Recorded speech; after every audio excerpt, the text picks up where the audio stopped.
Hello, everyone, and welcome to Classical Revolution here on IDAGIO. My name is Rachel Fenlon, and for those of you joining for the first time today, my show here on IDAGIO is all about sort of embracing or questioning what is outside the box in classical music, and speaking with weekly guests who really inspire me, people who I perceive as real visionaries in the industry, and chatting with them and asking them what goes behind their process and what goes behind their sort of artistic vision and journey. And today I'm really excited to welcome this very special guest. She is a fantastic violinist coming from Norway. She's a real champion for the Norwegian musical tradition. But also equally at home in Tchaikovsky and Sibelius and Bach, Bartok. It's a vast repertoire. She is a recording artist with this artist. She's recorded 4 solo albums with them. They're a Swedish record label. She's a frequent collaborator with Tandun, the Chinese-American composer. They recorded and performed together multiple times. And you can see a lot of their recordings here on IDAGIO as well. And she has performed with many fantastic orchestras like the Oslo Philharmonic, the Royal Philharmonic Orchestra. She's performed at the Verbier Festival, Wigmore Hall, Eldbjørg. And she is the co-founder of her own festival, the Hemsing Festival in Valdres, Norway. And in addition to all of this, fantastic accolades, she's also, and she does a lot of social work, and she's an ambassador for an organization called the CJD Panorama Organization, which is a social project for musical education in Berlin, Germany. And on a personal note, the very last concert that I saw live in Berlin, or live at all, which was just a few days before lockdown, was her concert. And this stayed with me a lot. And I feel fortunate that that was the last concert that I heard. So please welcome Eldbjørg Hemsing. Hi, Eldbjørg. Hi, Rachel. Thank you so much for a very, very wonderful introduction. It made me blush a little bit, but so nice to see you again. Thank you for having me. Oh, thank you so much for coming. So just everyone, Eldbjørg is in the mountains right now in Norway and tuned in for this. So yes, so that's why it's this like cabin feel around me, because I'm literally in the cabin in the middle of this mountain chain in Norway called Jotunheimen. So I'm really taking in all I can from nature. You can see all the sun is really, I cannot actually shut it off anywhere because it's so sunny. We have midnight sun in Norway now. So it's really a fantastic time to enjoy it. Oh, it's so nice. So thank you for making time for us. Thank you for having me. So Eldbjørg, I love to just begin these chats with asking my guests what their first introductions to music were. Maybe you can tell us whether there was a particular musical moment that sort of sparked your lifelong passion for music and what that was. So I grew up in a very musical family. My mom is a violinist as well. I have a bigger sister who plays the violin. My grandfather also used to play the violin. And growing up in a very remote place, I come from a little village of exactly 671 people. So it's really super, super small. And in our house, there was always music. My mom was playing, whether we were, trying to sleep at night, she would sit on the little bed rest and play tunes for us, both hardangi fiddle and normal violin. And to me, it was just the most natural thing to express yourself through music. And I think there was even at one point when my bigger sister, she had played for a few years, and I think I even asked my mom, but where's my violin? This is not fair. I also want my violin. So it was always a very natural thing in our family to play an instrument.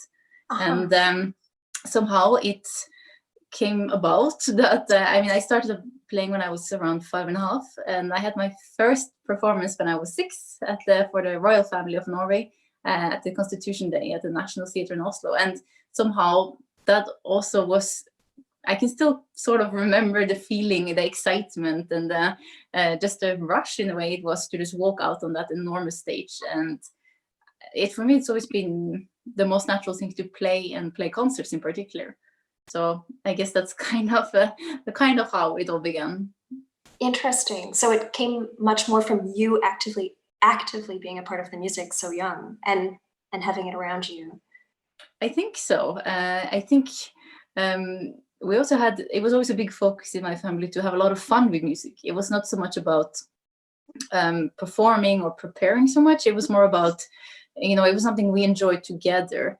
And not only as a family, of course, but also in the schools I went to. A lot of my friends, we always just came together and played and had a great, fun time with it. And it also became, of course, a social thing.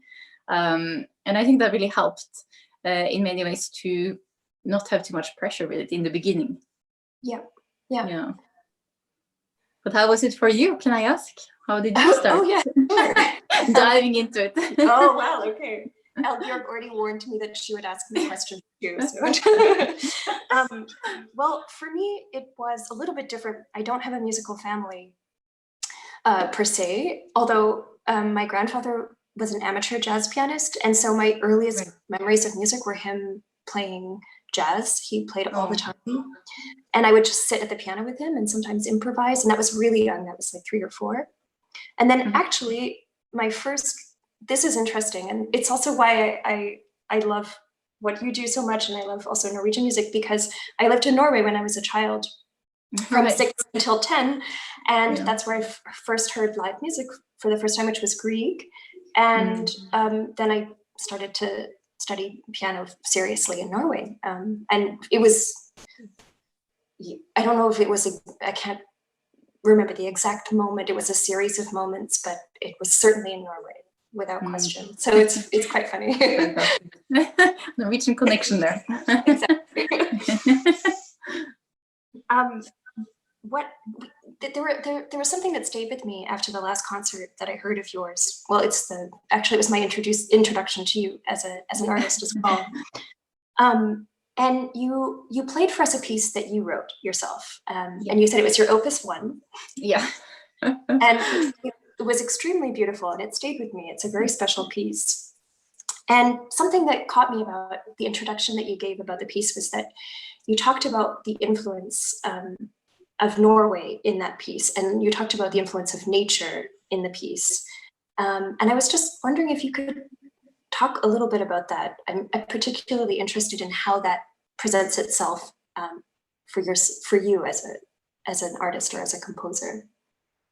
So for me, I grew up very much with the parents who were very careful showing the link between nature and music, and how you always find so much music out in nature if you just listen for it. It can be, if you're really high up in the mountains and you just hear the wind howling through the rocks formations or something like this, that's also music in its own way. Or very silent water that's just, coming down a little stream. All these things is so much part of my childhood memories. So that's what I take a lot of inspiration in, also to see and hear really the quietness in nature. But when it comes to that particular piece you spoke about, it is indeed my very first opus. So I feel a bit careful about calling myself a composer yet, because I feel like I have a bit to prove. But it was a really personal reason for doing it. Obviously, I was researching a lot in regards to recording I was doing, which was the Grieg sonatas. Being a Norwegian, Edvard Grieg is of course a very, very big deal to play music by him, and you feel a certain responsibility to do justice to both what you expect from the sound and the lyricism and finding the right balance. And I knew since I was a child, actually, my mom used to tell me the story how we had some sort of link to Edvard Grieg. So I started to look a bit more into it and discovered that, like many other composers at that time, and of course later and before, but particularly at that time, they looked very much big composers. They looked into folk tunes to find inspiration for their pieces. And in the area I'm from, Valdres, there was a collector who was traveling. His name was Lindemann, and he came to my little valley here, and he met my great, and we think possibly another great grandfather, who was singing some tunes for him. And he collected it, wrote it down, and he went back to the National Library in Oslo. And somehow Edvard Grieg, he saw this notation, and he really found a lot of inspiration, I think, and a lot of hopefully beauty in the melody. And he decided to use it for his Opus 24. This is a big ballad for solo piano. And I think that a lot of these pieces, you don't necessarily know where the sources come from. And I really wanted to honor him, and I wanted to give a little nod to the family history. So that's why I decided to make a little violin solo piece over the theme from my ancestor. Okay, oh, that's very interesting. And do you feel compelled to compose more? Did that sort of get your feet wet in a way in terms of writing? And yeah, I think actually it was really eye-opening to put out a piece that wasn't written by anyone else than myself. I definitely felt very scared. It's very different from being able to just kind of color something or shape something that's already existing, which is a very different approach. With this piece, I actually had the difficulty in certain ways, which maybe sounds a bit stupid, but the difficulty was actually just remembering what I wrote down, because every time you played, it was be like, oh, I could do this or I could do that. And then you kind of have to stick to the shape and the form that I decided to go for, which became printed eventually. So that was an interesting little challenge for myself. It was weird in many ways not being able to remember exactly, because that's what we were trying to do is to you have your sheet, you have your scores, you study them, you learn them so much. But this, even to this day, every time I play this piece, it sounds a bit different because it depends where my mind takes me in a way. But it does help that it's all G minor, so that you can kind of play around with that. Right. I mean, I'm also curious now that we're talking about the difference of the two roles as an interpreter and as a composer. I mean, that was something I definitely wanted to ask you about, is what your process with interpretation is, and whether where the most questions lie in your process, or yeah, maybe you could just talk a little bit about how you choose repertoire, or what those first steps to discovering a piece are for you. So it really depends what I'm playing, obviously, and what time era and what style, kind of, in a way. So to give a little example, so for instance, when I was working with Tandun on his concerto, which he wrote for me, a lot of the inspiration for that piece came directly from the Chinese instrument erhu, which is like a little, it looks like a violin sort of, but it has two strings which you play up and down on, and you play it like this as a mini cello in many ways. So at first, if you just look at it, you think, what is the resemblance there? How does that actually relate to each other? And the sound is very crisp, very, very, very beautiful, but it's also so different from the violin. So being able to kind of translate also that part of the technique, that definitely did require a little bit of research and being able to kind of understand that sound. So that's one example of how that's also something that's very difficult to measure, how much time you need for these things. Other times, for instance, when I'm working on, for instance, Bartok, which I love very, very much, he comes obviously from a very strong folk music background, and being able to understand also a part of the Hungarian mentality. I also understood very well from how they speak is also how you would, in many ways, that would define how you would do certain phrasing, certain ways of just how you want the music to sound. So it has some sort of roots back to where it comes from. But when it comes to interpretation, I think I personally like very much to play around with things and be quite free. And I find it sometimes hard if you have too many, rules, or too much kind of a tradition you have to follow, because it usually never ends up sounding like that anyways, and you want it to be your version in the end. So what I like to do is to try to keep a very open mind. And I notice also, as I'm sure it's the same for you also, that every day things sound a bit different depending on how you feel, what you have to do, what's going on. So it's very important, I think, to not be too strict with how a certain piece should sound. I also love very much when you start a piece and you put it away for maybe a few months, come back to it, and somehow it feels different, it sounds different, your outlook, everything's different. So I mean, that's also part of being able to grow with the pieces over years and give it enough time so it can actually breathe and develop and find its root in a way. Yeah, exactly. Yeah. No, and it's interesting also that you say about trying not to have too many rules. And of course, what we do, it's of course the foundation of so much classical music is based on certain rules and form, that we have to sort of find freedom within that. But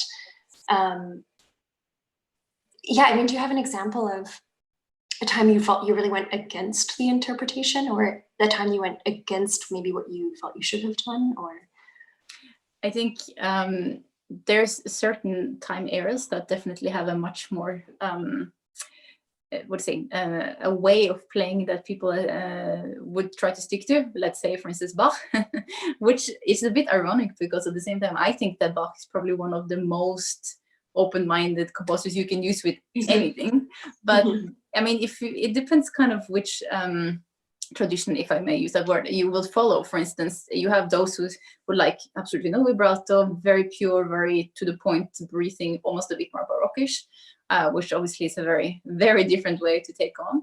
And then you have like, there was a certain time, which I don't think people necessarily play this anymore, but where it was super romantic and very elaborate and very, so I mean, Bach is a composer that you can have a lot of different opinions about, but there is no right and wrong answer. I mean, it just depends on how you feel it should sound, and as long as it sounds good, why not? I really believe very much that we are all different performers in the end of the day, and different individuals with different opinions and feelings and expressions. So there should be room for all of it, I think. Yeah, and I think, as you already said as well, we sometimes we break certain rules about a piece, but then we break those rules of ourselves even later. I mean, that's why it needs time, and it's just we're continually sort of evolving as interpreters. Yes. Definitely, and I think it also really much depends on what setting you put it in. Let's say who you're playing for, what is the occasion around, is there a certain theme that you think fits that kind of brings out something different from the piece than before. I mean, all those things also make a very different way of playing certain things. Yeah, exactly. Yeah. I don't know about how you're feeling at this time right now. I mean, I'm noticing that there seems such a sense of objectivism about what we do as musicians, because we're taking a step out of it, because we're not performing as much as usual, or just because there's sort of this, there's this enforced silence, if you may say that. And it sort of has made me start to think about what the role of music, classical music, is. I mean, because we're so far out of it right now. And that's something I'd love to hear your thoughts on. I mean, is that something you've given thought to? How do you feel the role of music fits into society now, right? Of classical music particularly. I actually think that since the lockdown, since people were not able to go out to concert hall or even have anything cultural, whether it's literature or even cinema or even whatever it might be, I think, and I really hope I'm right, that there's become a much bigger awareness of how much you have culture in your daily life without really noticing it or maybe acknowledging it. So that I think has been a positive thing. I can see that with a lot of people who even make remarks in the sort of line of what would the 4 last months have been if we didn't have anything like this? Who would we be as people, as persons, as individuals? So I think that's a really, really important statement. Of course, there is without doubt a very, very long way to go before you can say that it has the rightful space and place it should have in society. I think whether it's from education side or if it's just being appreciated to the extent it should be, I think. But I think this has also been, quite eye-opening for a lot of artists as well, who maybe realize that a lot of the time we operate in our little bubble, and you're somehow used to that. There's always an audience there because they either have a subscription ticket or they're coming somehow. So I think and hope that this is going to be something that's going to be for the better for us who are artists, because we really need to communicate in a very different way. And also not really, we really need to acknowledge that the audiences are not just going to be there. We really need to have a way to communicate with them and get our message out there, and not to mention just spread the love of music that we all have. I mean, it's a huge, huge passion that I feel extremely, extremely fortunate to be able to have in my life. And I would just want to share that with people. And And I do think that classical music in particular, since that's our little field here, it will of course sustain. There's absolutely no doubt about that. But this is also an excellent opportunity to maybe change a few things. There are certain patterns that have been maybe been going on for maybe a bit too long without the same results as maybe it did 50, 60 years ago, let's say. So, but what is your opinion on this? I mean, I like, I agree with so much of what you said. I think it's definitely an opportunity to, like you said, get outside of the bubble and really address also, for me, I think I've made it a little bit more personal so far, just because that's been the experience where I've thought, what is my role? Like, what do I really want to do as a musician? What is it I'm trying to do? And asking myself those questions. And yeah, okay, I'm passionate about music and I love music, but what do I really, So it's been an opportunity to ask those questions and realizing that those questions somehow feel they come with much more of a social/political responsibility than I ever thought they did. So that's been an interesting part of the journey. Because of course, then with this in mind, classical music has so many limitations in this sense. So that's certainly been going around in my head a lot lately. Yeah. And I think it's important also to be thinking about this, because obviously I do unfortunately think that quite a few parts of our field will be quite changed after this. There's no doubt about it. I mean, where it's not just going to be picked up and there we go again. There's already you can see the result in many different ways. Promoters are gone. A lot of companies are bankrupt. These things which will take time also to build up again. But that's on one side. But on the very positive side, I do also think that this is such a good opportunity to really rethink and redo and renew. A lot of re-goings in there, but you know what I mean. That this is really the time for it, and also it's also the time to actually think about it, because we usually just rush around, and we don't. I know that for myself also, just actually having the last 4 months to kind of analyze a little bit my own situation. Of course, that's what I can do the most, but also just seeing what's going on with my colleagues, with my friends, and just take the time to really ask the big question first of all, but also see what else we can do and how we can change things. Yeah, exactly. And also, I mean, one other thing I would add is that it's also interesting I don't know if you've had this experience, but with this sort of time and time having taken definitely a different feeling, which repertoire I gravitate towards, because there's time and that certain things are eliminated, like obligation, or even the repertoire that I always thought I was good at. And it's interesting that also just discovering new composers or and it's really time for it also, ideas. And not having to only prepare what you're playing next day, so to speak, Exactly. I'm also curious to hear about your educational work, actually. So you're the ambassador for this social project. What does that entail? What is that like for you? So that's something I think is extremely important to be involved in. I felt really blessed in many ways to be asked to join and give a little more awareness about this program, because I think it's absolutely fantastic what they're doing. So it's called Sello de Panorama, and it's basically really, really young children who are in kindergarten. The youngest ones are usually around 5, 6 years. They come from quite a difficult background, whether it's they are refugees or come from a bit difficult family history. All that really doesn't matter. When they come into the big room, they are all learning how to play the violin. Not real violins in the beginning, but like the really teeny tiny little papier-mâché ones. But it's really cute. But not only are they learning to, of course, there's singing and there's playing and there's piano. So there, of course, is music, but it gives them also such a valuable lesson of connecting with music, first of all, but also to cope together as a group. And you really learn that really your background, it really doesn't matter. You can define so much who you are yourself, and in that moment everyone's equal. And it's kind of a way of, it's a mix of course music is the main purpose for it, but also it's a big lesson in democracy, in learning abilities, in anything that has to do with music in many ways. It's really the center for everything. So I've been connected to this program for about 3 years. In September last year, we did a concert. These programs, they start when they're 5, but it spans all the way up to I think the oldest ones who were playing were in their early teenage years. We had a concert in the Philharmonie in Berlin last September. I was playing Beethoven Violin Concerto with them, and they were doing a really fantastic job.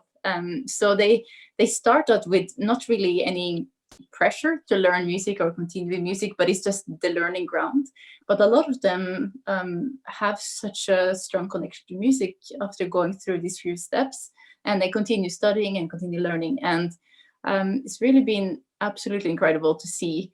At the most, I think, I don't quite remember how many there were. I think there were 50, 60 young children, and we were doing one encore together. Everyone with their violins and up and playing for cellos was there, of course, too. But it was just absolutely incredible to see how much joy there was, how much pleasure, how much happiness. And at the same time, they were so focused. There really no doubt who was in charge or when to play, when not to play. They were so prepared, and I was really so impressed by them. And for me, this is so important part of music making as well, is to connect with other people, whether it's with a language barrier, or it's with age thing, or maybe it's people also who never even seen an instrument before. It really doesn't matter, as long as you have that kind of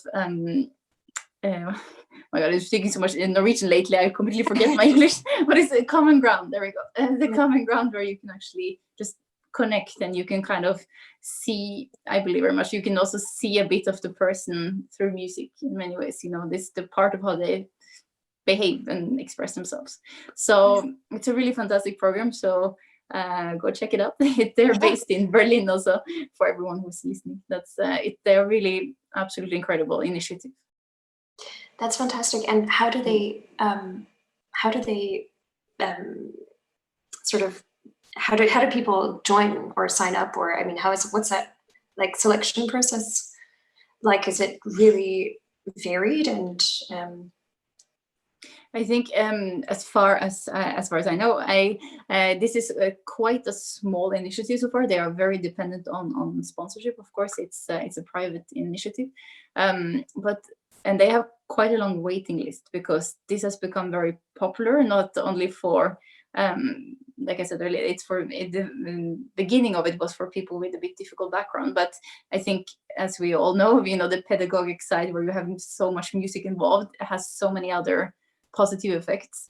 On its learning abilities, has to do with science, with math, with language. It can be anything you can tie music into, basically.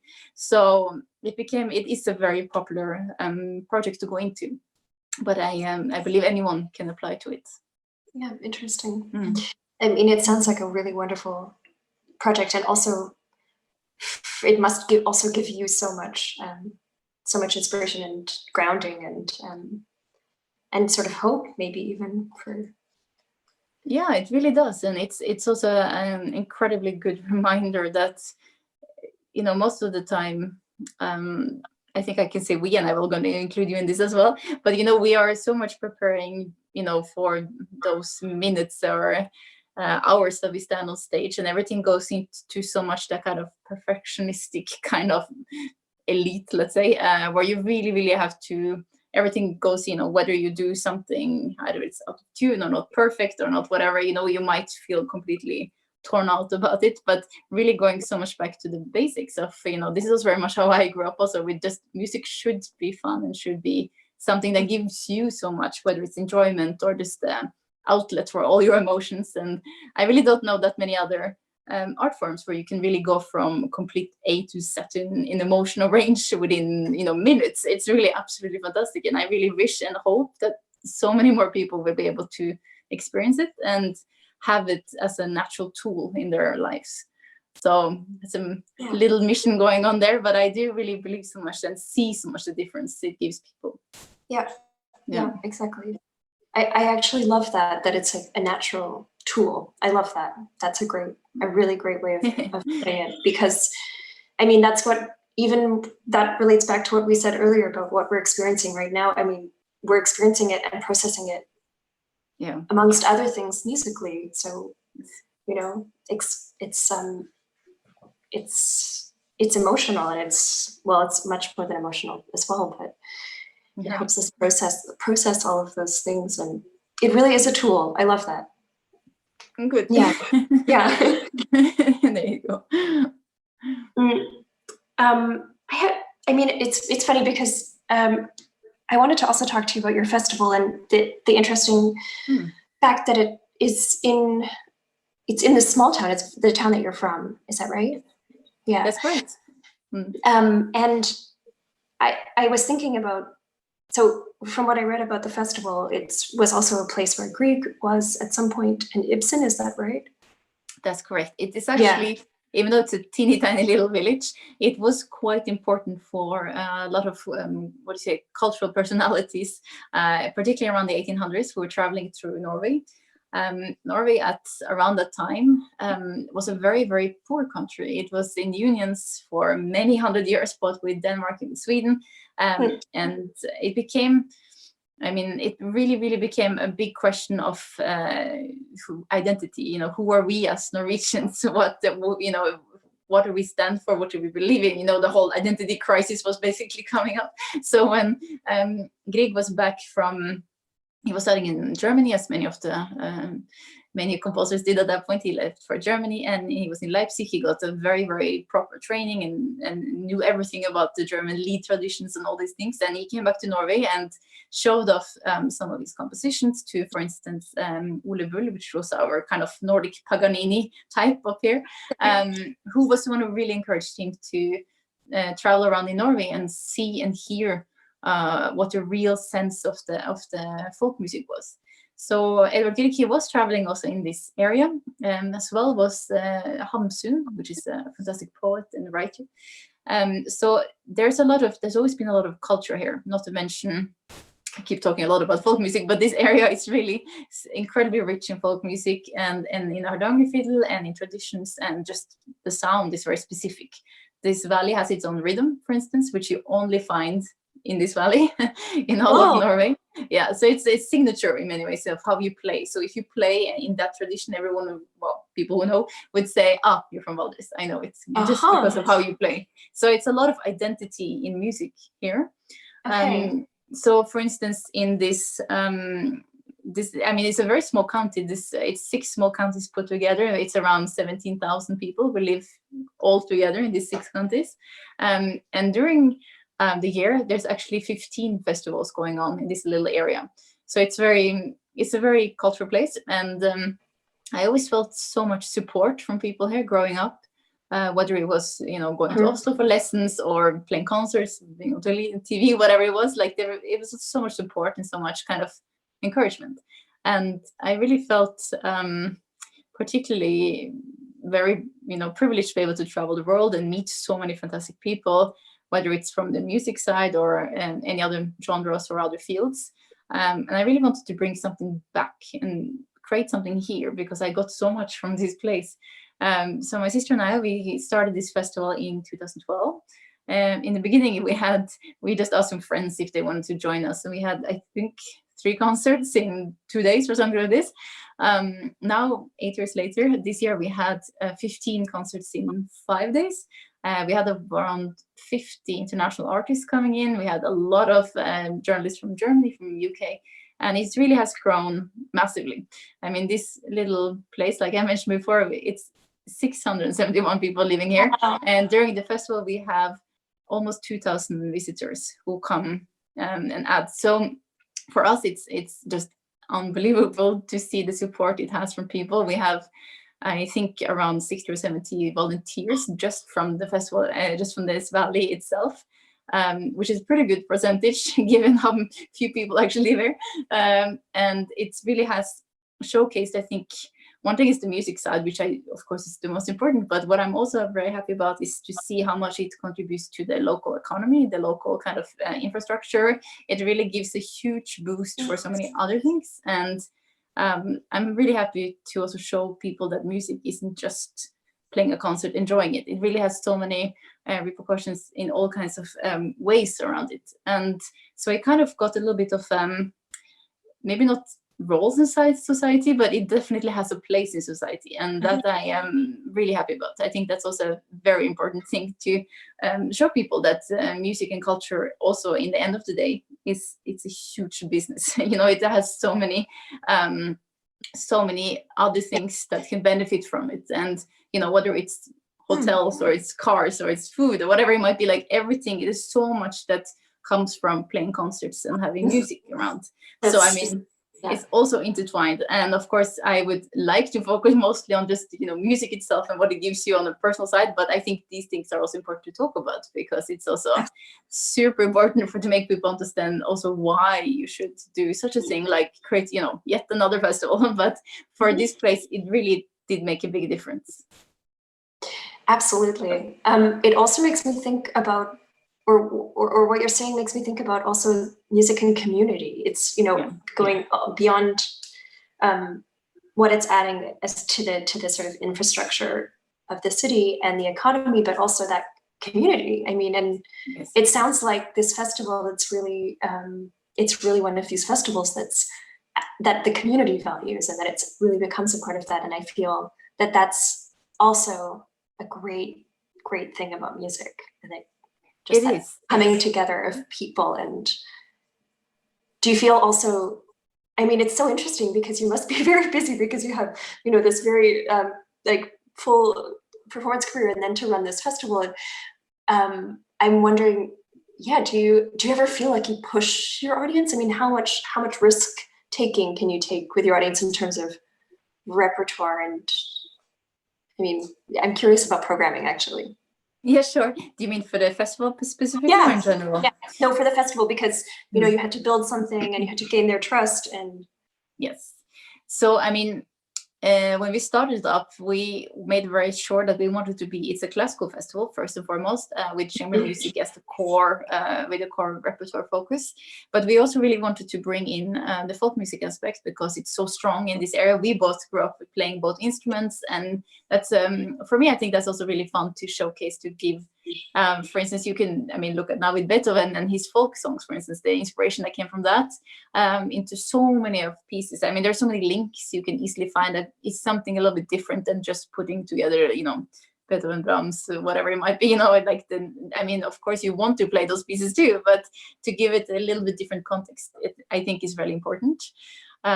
So we had, that's a big focus for us. And at the same time, I think it's super important to clarify, the folk gives it context. Like, not necessarily, but it can add to a certain context in what you want to showcase. So for instance, I mean, we had a lot of these kind of programs where we make a very drastic cut, and you can kind of go to either a folk melody or the instrument or just the sounds, because it's very different scales that you're listening to, which kind of I think sets a very different setting for what is to come afterwards. So it's it really depends what we are putting on, so to speak. But I personally think it's super important to also challenge your audience a little bit. In most of the cases, you have to expect that someone is sitting in the audience who would know everything, has listened to some recordings maybe 50 times and can say exactly, oh, this one I like better than this, the tempo there, you know. So of course you want to also cater to those people, but most likely a majority don't have or shouldn't have to have that kind of knowledge and just sit there and enjoy. And then it's also important to be able to give some references to what they maybe could try to listen to, what it's about, give a bit of context. So I think that's also really important. But it's in this area, it's we have a lot of audience that also come from, of course, from Oslo and from Bergen, from some of the bigger cities, as well as we have a few audience members coming even from New York and from the Netherlands, and like really they're definitely coming because they really want to come, not because they just happen to be in the area. So it's important to also kind of make sure that we give a bit for everyone. We definitely don't want to exclude anyone, but at the same time, it's also important to challenge a little bit. So there are certain pieces that I really love to put in there and program there, and sometimes that's the pieces you get the most interesting reactions to afterwards as well. And that can give the most variation in whether, you know, loved it, hated it, was grotesque, it was beautiful. Like, it's really, I think that's interesting also as a performer, to kind of see what people get from something they really are not prepared for. Yeah, yeah, you can shock effect. Yeah. So I think that's good. I think it's important to do, but I mean, that's kind of the beauty of being able to create things yourself. Also, that it's definitely my taste out there. You know, I do what I would like to do, and then hopefully people like it. Yeah, and you can trust to a certain extent your own kind of intuition or your own experience with things as well. Right. Yeah, I think so. Yeah. Oh no, it's wonderful that you're doing so much in your community, and also then again in your musical community, and it's really it's really special. Thank you very much for that. I think it's one thing is that I think it's important to do, but I also get so much energy from this, doing a bit of various things. And I think that one thing that's become more and more important for me in the last few years in particular has been to see what kind of a connector music can be to various other fields, you know, whether it's music and tech, music and business, music and diplomacy. And I feel so strongly that it's such a communication tool, not only for those who happen to already like classical music, but even for people who have absolutely no knowledge or reason or anything. And just to see that kind of first meeting with people in music, I find it very inspiring, and I really like doing that. I think that's important as well. Interesting that you draw the parallel between like music and tech, or I mean, can you talk about that a little bit? Yes, I mean, for instance, music and tech, I think that's something we all have to deal with, whether we like it or not. Yes. So, you know, it's whether you think about tech in terms of, for instance, the instruments, you know, and how that you would play on instruments that have been, enhanced with a bit of technology. Having said that, I play on a violin that's like 300 years old, so I'm not exactly doing that part. But I do think it's very important to be aware and see how things are developed.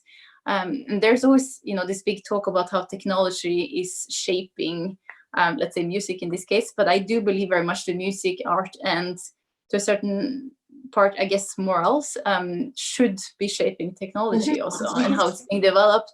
Let's look at the artificial intelligence, you know, all these things that are really, you know, that we cannot really deny that that's the future, that's where we're heading. So we really need to take part in it and be able to see how it's possible to intertwine. I'm going to steal that word from you now. I really like that, intertwine, but I think that's really important. And of course, it's also anything from, which I think we've seen a lot now in the last 4 months, how we as a performer have to deal with technology, particularly not being able to physically see people. As we talked about actually before this whole broadcast started, but I personally do have a little bit of a challenge, let's say, to play to a camera or to an iPad and whatever it might be, and not have that presence, that kind of feedback, whether it's, you know, good or not doesn't matter, but just as long as you have that kind of sense and energy. So that's also another point where finding a sustainable model, both from the performing side but also from the promoter side, that's going to be really interesting to see what people come up with. And now more than ever, there's definitely room and a need to find that. Definitely. Especially over the next year, because so many things will have to be rescheduled, and see how quickly we can adapt to that. I mean, that's a whole other subject.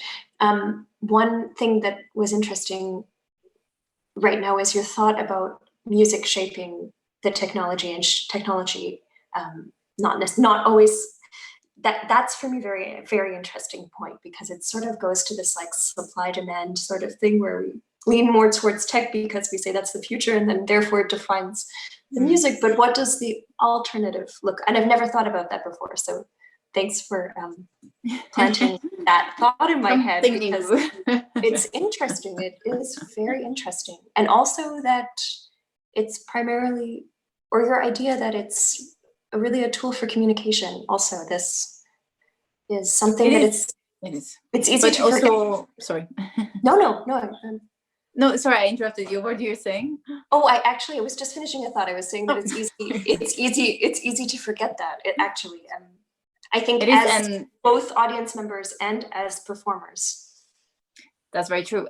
But even if you look back in history, I mean, it's very interesting to see how something you view as being cultural has in fact inspired and actually developed the technical side.